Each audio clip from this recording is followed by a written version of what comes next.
Ariel Halwani for mmarated.com, being joined by arguably the best female fighter in the world, Tara Larosa. Tara, how are you doing today? I'm great. How are you doing? I'm doing very well, and we're anxiously awaiting you to return to action, cage, ring, wherever. We heard, obviously, that you signed with the AFL. When are you finally going to be competing?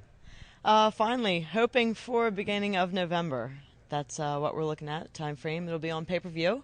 There should be two women's fights on the card. Mine will be on the main card, and there should be also an undercard women's fight, which I'm really proud of. I'm really happy with the AFL, and they have definitely promised to put two women's fights on each card. So, I really couldn't have asked for more, and it's definitely going to be a great place to show off women's MMA and men's and the rest of the world.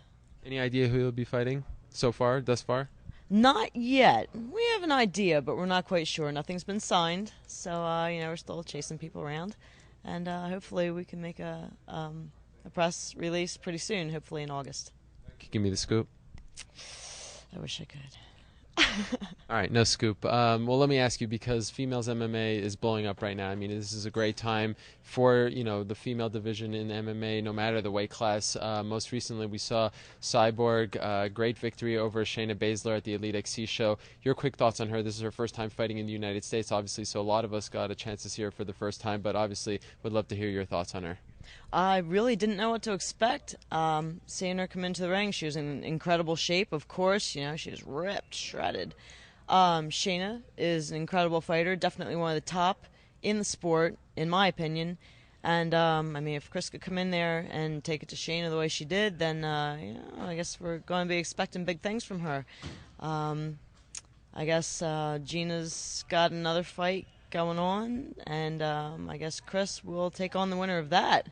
Hopefully. Can't wait to see it. Should be a great war between two stand-up fighters if Gina should advance to that fight, That'll be great.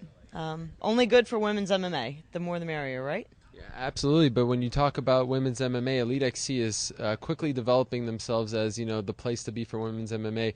You a little disappointed that you can't get in on the fun at Elite XC? No, actually, Elite is doing a great job with women's divisions. They've got their 140-pound division firmly established. Now they're getting ready to open the 130-pound, which is just going to offer more opportunities to more women.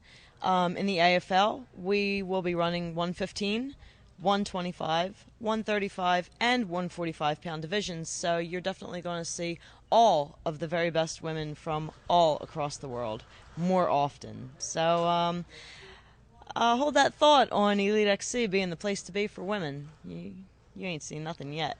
AFL starting off with a pay-per-view. You think it's a wise business decision to start off with a pay-per-view without, establishing yourself first on, any television network? It's not going to be their first show. They've had several shows already, maybe 4 or 5, and they're set for another one September 26th, which will be in Fort Benning, Georgia, to honor some of the vets and some of the military guys down there. And then, hopefully, in the beginning of November, they will have their pay-per-view come out. There's lots of things in the works with the AFL, so I guess we'll just have to wait for the press releases and find out what's coming up. Okay, final question, because on the men's side of things, everyone loves to talk Fedor, Anderson Silva, who's the best pound-for-pound fighter. Same thing going on with the females. I mean, a lot of people are in your camp, but there's a strong Gina Carano contingency. Cyborg now is doing great things. What's your take? Who's the best female fighter in the world?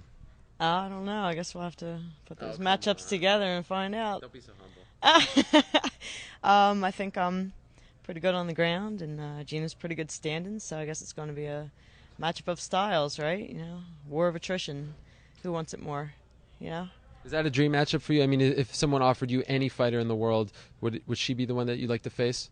I'll face anybody, really. I don't have any kind of preference, I'm looking at rematches because a lot of the girls that I've fought before, who I believe are definitely the tops in the world, deserve that second chance, that second shot against me since their games have developed.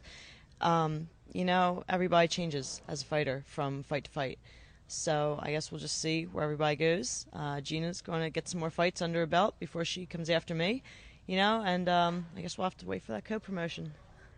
All right, well, she is Tara Larosa, and I guess you can catch her on a November pay-per-view for the AFL. We don't know who the opponent will be yet, but I'm sure it's going to be a great bout. Best of luck to you, Tara. Thank you very much.